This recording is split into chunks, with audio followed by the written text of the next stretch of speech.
రెడ్డి గారి మీటింగు కడప జిల్లాలో వైఎస్ఆర్ జిల్లాలోనే తుస్సుమనింది అది ఇది అని మాట్లాడిన పరిస్థితి ఉంది. అలాగే రాసిన పరిస్థితి కూడా కనపడుతోంది. సో మా దృష్టిలో ఆ బస్ యాత్ర మొత్తం అంతా కూడా సక్సెస్ అయింది. ఎక్కడ చూసినా కూడా వేలాది మంది తరలి వచ్చిన పరిస్థితి. సో నా అనుభవంలో నేను గతంలో కూడా చాలాసార్లు అంటే ఎన్టీ రామారావుది ఫస్ట్ పార్టీ పెట్టినప్పుడు చూడడం జరిగింది. దానికంటే ముందు జనతాదళ్ అని చెప్పేసి దానికి సంబంధించిన వేవును చూడడం జరిగింది.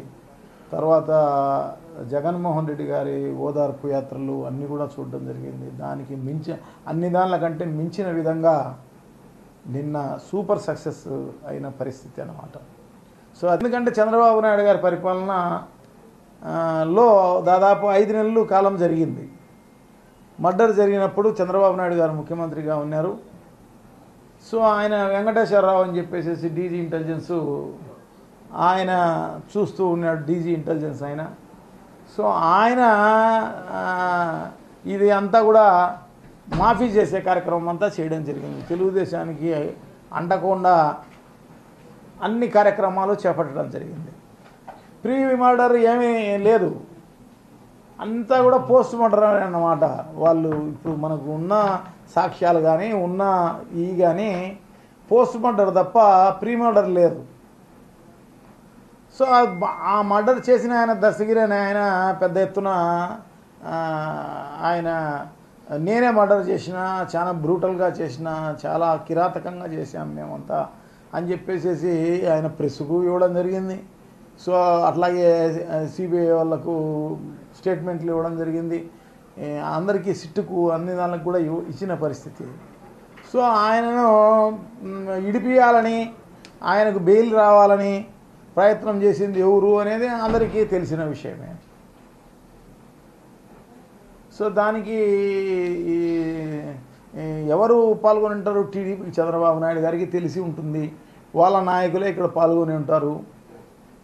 సో దాన్ని మాఫీ చేసిన పరిస్థితి ఆ రోజు ఉండింది. అతనికి అవకాశం ఉంది, చేసినాడు కూడా. సో దాన్ని ఇప్పుడు వైఎస్ఆర్ కాంగ్రెస్ పార్టీకి, ఎంపీ గారికి, అవినాష్ రెడ్డి గారికి, తర్వాత మిగతా అందరికీ కూడా అంటించే కార్యక్రమం చేయడం అనేది తప్పనమాట. చెల్లెళ్ళకు ముందు సమాధానం చెప్పు, దాని తర్వాత రా అంటున్నాడు అన్నమాట. ఆయన గొప్పగా చేసింది ఆయనైతే ఆయన పార్టీకి సంబంధించిన వాళ్ళు ఆయన జగన్మోహన్ రెడ్డి గారి గురించి మాట్లాడే కార్యక్రమం చేస్తున్నారు అన్నమాట. వైఎస్ఆర్ కాంగ్రెస్ పార్టీ గురించి చేస్తున్నారు. రాయలసీమకు అన్యాయం చేసినారు, ఎందుకు అన్యాయం చేసినారు, ఎక్కడ అన్యాయం చేసినారు చెప్పండి. రాయలసీమకు ఎంత న్యాయం చేయడం జరిగిందన్నమాట. తర్వాత ఇప్పుడు గండికోటలో ఆయన ఎప్పుడు నీళ్లు పెట్టని పరిస్థితుల్లో ఈరోజు గండికోటలో నీళ్లు లాస్ట్ ఇయర్ వరకు పెట్టడం జరిగిందన్నమాట. దాదాపు 13 టీఎంసీలు పెట్టడం జరిగింది. తెలుగుగంగలో నీళ్లు పెట్టడం జరిగింది. రిజర్వాయర్లో వరుసగా 4 ఏళ్ళు వర్షాలు రావడం జరిగింది. చంద్రబాబు నాయుడు గారి దయ వల్ల ఆయన తెలంగాణలో ఓటరు, హైదరాబాద్లో ఓటరు, ఆయన దయ వల్ల ఇక్కడ ఎన్నికలు వచ్చినాయని చెప్పేసి ఊరు తిరిగా. దానివల్ల కరువు విలయ తాండవం చేస్తుంది అన్నమాట. ఆయన పాదమహిమ అటువంటిది. ఆయన తిరిగినందువల్లనే ఇప్పుడు ఈ పరిస్థితి అన్నమాట. వర్షాలు లేని పరిస్థితి, తాగేదానికి నీళ్ళు లేని పరిస్థితి, రిజర్వాయర్లన్నీ ఖాళీ అయిపోతున్న పరిస్థితి. సో ఇవన్నీ కూడా ఆయన మహిమే. ప్రజలందరూ కూడా గమనించినారు, అవన్నీ కూడా ప్రజలందరికీ తెలుసు ఇవన్నీ.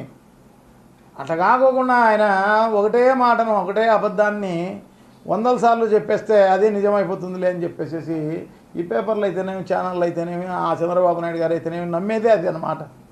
గోబెల్స్కు వీళ్ళే మార్గదర్శకులు అన్నమాట. ఇంటర్నల్గా పొత్తులు ఉంటాయి, బయట పొత్తులు ఉంటాయి.